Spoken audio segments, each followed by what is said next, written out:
तमिलनाडु में भी इलेक्शन का टाइम शुरू हो चुका है, वोटिंग करने के लिए लोग पहुंच चुके हैं और इन सब चीजों के बीच में एक अनप्रिडिक्टेबल मैसेज आता है राहुल गांधी की तरफ से। जो उस वीडियो में वो भाषा बोल रहे हैं उससे ये समझ में आने लगा है कि ये कहीं ना कहीं से डीएमके ने लिख कर दिया है कि ये पूरी स्पीच एज इट इज बोल देना, क्योंकि वो बोली और जो सेंटेंस उन्होंने यूज किए हैं वो कभी भी राहुल गांधी की लैंग्वेज पे इतना थे ही नहीं जितना उन्होंने अब यूज किया है।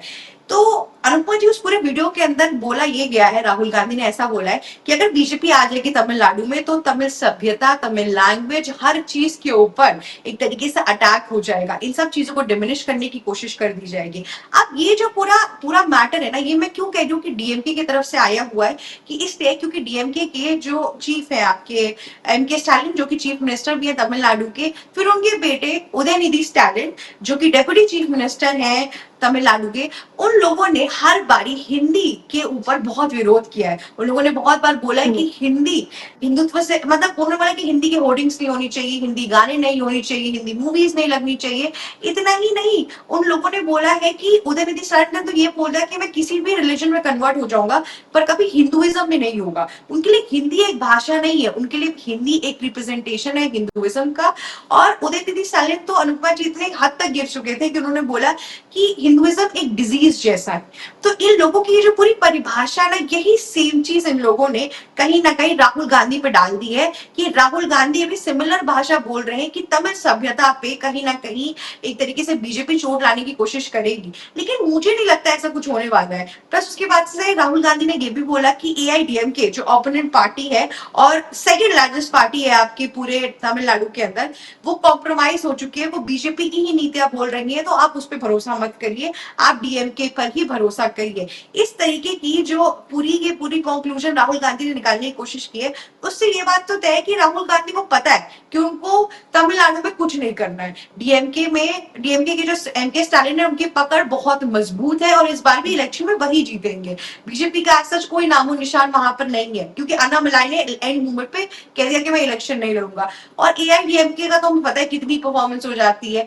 तो उन्होंने बस एक चिट पकड़ाई, एक लिस्ट दी कि सुनो ये पॉइंटर्स बोल दो, और राहुल गांधी ने सिमिलर चीज बोल दी। राहुल गांधी निश्चित तौर पे अपने ट्रैवल कर रहे हैं, अगर उनको इतनी चिंता होती तो इलेक्शन कैंपेन में आते कुछ करते, पर यहाँ पे कुछ करते हुए नहीं दिखाई दिया है। अरुणा जी, आपको क्या लग रहा है कि अगर तमिलनाडु में फिर से इस बार डीएमके आएंगे तो क्या होने वाला है हिंदू भाषी लोगों का? जो पूरे साउथ इंडिया में हिंदी को लेके पूरा एक कॉन्फ्लिक्ट चल रहा है, उस पर आपकी क्या राय है? देखिए शिवी, सबसे पहले मुझे ऐसा लगता है कि तमिलनाडु में जो डीएमके आई थी राजनीति में, तो वो इसी हिंदी भाषा के विरोध के रूप में ही आई थी और इसी की वजह से उसका धीरे धीरे आधार बना है। मतलब कि ये जो पॉलिटिकल पार्टियां हैं, ये फूट डालो और राज करो की राजनीति अपनाती है। वो कैसे? लैंग्वेज को लेकर, कभी धर्म को लेकर, कभी जाति को लेकर, तो कभी लैंग्वेज को लेकर। तमिलनाडु की बात करें, कर्नाटक की बात करें, वो राज्य है जहां पर लैंग्वेज को सबसे बड़ा आधार बनाया जाता है, सियासी आधार, जिससे कि अपना वोट बैंक हासिल किया जा सके। और वही चीज हमें अब तमिलनाडु में भी देखने को मिल रही है। अब इस बीच में अगर राहुल गांधी की बात करें तो राहुल गांधी भी उसी कदम पर चलते हुए नजर आ रहा है कि भाई यहाँ पर अगर हम बात करें लैंग्वेज को लेकर, तो लैंग्वेज को लेकर ही डीएमके जैसी पार्टी राजनीति करती है तमिलनाडु में। तो राहुल गांधी ने सोचा कि क्यों ना बहती गंगा में मैं भी हाथ धो लूं और उसी तरीके की राजनीति पर वो भी उतर आए। अब इसका जवाब एक तरीके से मैं एक उदाहरण देना चाहूंगी। हाल ही में कर्नाटक से एक रिपोर्ट सामने आई। कर्नाटक में भी इसी लैंग्वेज को लेकर लगातार हम देखते हैं कि किस तरीके का टकराव देखने को मिलता है। वहां पर कर्नाटक में भी जमकर सियासत हो रही थी हिंदी भाषा को लेकर, जिसके बाद में एक रिपोर्ट सामने आई जिनमें 93% जो स्टूडेंट्स थे उन्होंने तीसरी भाषा के रूप में हिंदी भाषा को चुना। ना अंग्रेजी, ना संस्कृत, ना उर्दू, ना कन्नड़, सिर्फ हिंदी भाषा को चुना। कितने? 8 लाख छात्र थे। 8 लाख में से 7.5 लाख जो छात्र थे उन्होंने तीसरी भाषा के रूप में हिंदी भाषा को चुना है। तो कहीं ना कहीं ये जो रिपोर्ट है वो ये बताती है कि जो राजनेता जो अपनी भाषा को लेकर राजनीति कर रहे हैं, ये स्टूडेंट्स पर काम नहीं करती है। क्योंकि अगर हम बात करें हिंदी भाषा की, तो ये वो भाषा होती है जो लोगों को जोड़ने का काम करती है।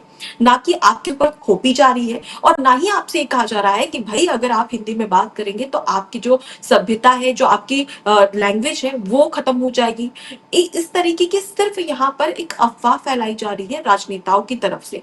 अगर हम हिंदी भाषा की बात करें तो चाहे महाराष्ट्र हो, कर्नाटक हो या तमिलनाडु हो, वहां पर हमेशा हिंदी भाषा को लेकर एक विरोधाभास की स्थिति देखने को मिलती है।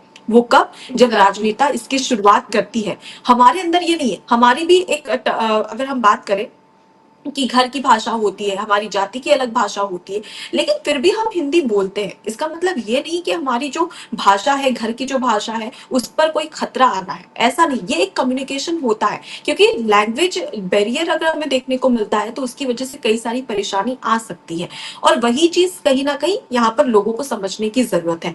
अब बात करते हैं राहुल गांधी की। तो राहुल गांधी ने जिस तरीके से ये पॉलिटिक्स खेली है, ये आने वाले समय में उन्हीं पर भारी पड़ेगी। वो कैसे? क्योंकि हिंदी भाषी राज्य ऐसे कई सारे राज्य हैं जहां पर कांग्रेस और बीजेपी दोनों आमने सामने हैं। बीजेपी हिंदी भाषी राज्यों में इसे एक बहुत बड़ा मुद्दा बना सकती है कि राहुल गांधी जब तमिलनाडु जाते हैं या कर्नाटक जाते हैं या केरल जाते हैं तो इस तरीके की राजनीति करते हैं, वही हिंदी भाषी राज्य में आते हैं तो राहुल गांधी इस तरीके की बातें कहते हैं। तो इससे समझ में आता है कि डबल फेस जो राहुल गांधी का है वो जनता जान ले, और इसी को बीजेपी बहुत अच्छे तरीके से आने वाले समय में भुना सकती है। और मुझे ऐसा लगता है कि राहुल गांधी को इस राजनीति से बचने की बेहद ज्यादा जरूरत है, क्योंकि कांग्रेस पार्टी एक ऐसी पार्टी है जो बहुत पुरानी पार्टी है, और वो हिंदी भाषी राज्य और उसके साथ ही अगर साउथ के तमाम राज्यों की बात करें तो वहां पर भी एक्टिव है, लेकिन इस वजह से उनकी छवि खराब हो सकती है। यहाँ पे रूपा जी आपको ना एक चीज देखने की बहुत ज्यादा जरूरत है। इस पूरे तमिलनाडु इलेक्शन के अंदर जब डीएमके आई थी तो डीएमके और एआईडीएमके दोनों ने द्रविडियन पॉलिटिक्स खेली थी, और द्रविडियन को यही एक डर रहता है हमेशा कि हिंदुइज्म, हिंदी, ये सब लोग कहीं उनको उनकी जो भाषा, उनका कल्चर उसको कॉन्कर ना कर दे। इसी एक इनसिक्योरिटी पे दोनों पार्टी ने खेला। पहले एआईडीएमके ने खेला, उसके बाद से फिर डीएमके ने खेला, और जिस हिसाब से एमके स्टालिन ने इस चीज को पकड़ के रखा है, अभी तक मुझे लगता है कि बीजेपी इतना ज्यादा वेस्ट बंगाल में बिजी हो गई कि उनको टाइम ही नहीं मिला कि वो तमिलनाडु को दे पाए, क्योंकि तमिलनाडु में भी उतनी ही मेहनत लगेगी। वहां पे भी हिंदुइज्म लाने में, चीजें लाने में, आरएसएस का जो फ्लैगशिप लाने में बहुत टाइम लगेगा, तो वो टाइम बीजेपी वहां पे दे ही नहीं पाई। पर राहुल गांधी जिस हिसाब से भड़काऊ स्टेटमेंट्स दे रहे हैं, आपने एक बात तो सही कही है कि उनका जिन राज्यों में जहाँ पे हिंदी बोली जाती है वहां पर क्या होने वाला है। पर एक्चुअली में प्रॉब्लम बताया गया, यहाँ पे सिर्फ हिंदी की बात नहीं है, यहाँ पे ये बात है कि कैसे आप बता रहे हैं कि एक जो दूसरी पार्टी है वो किसी स्टेट के कल्चर पे अटैक कर रही है, जबकि बीजेपी ने बंगाल में अभी प्रूफ कर दिया। अनुराग ठाकुर ने मार्च और भात खाते हुए यही बताया कि जो नरेटिव ममता बनर्जी सेट कर रही थी कि भगवादारी हो गया, किसी ने तिलक लगाया गया तो वो नॉनवेज नहीं खा सकता है, तो ये जो पूरा नैरेटिव था इसको बीजेपी ने एक तरीके से ट्विस्ट करके सामने रख दिया। तो सिमिलर चीज वो तमिलनाडु में भी कर सकती है, लेकिन वही बात है कि अभी सत्ता पक्ष तमिलनाडु एमके स्टालिन के हाथों में है, तो चीजें उनके हिसाब से चल रही है। और वैसे भी उनका भी कांग्रेस पार्टी की तरफ ज्यादा झुकाव नहीं है, क्योंकि आप देखेंगे इस बार रैली के पूरे टाइम में डीएमके के साथ अरविंद केजरीवाल आ गए, पर जिस हिसाब से आरजेडी के तेजस्वी यादव राहुल गांधी को लेके घूम रहे थे, एमके स्टालिन ने उतना तवज्जो दिया ही नहीं राहुल गांधी को। एंड में राहुल गांधी का एक वीडियो निकल गया है, इसके पहले मल्लिकार्जुन खड़गे आए थे, उन्होंने स्टेटमेंट दी, बस उसके अलावा क्या हुआ है।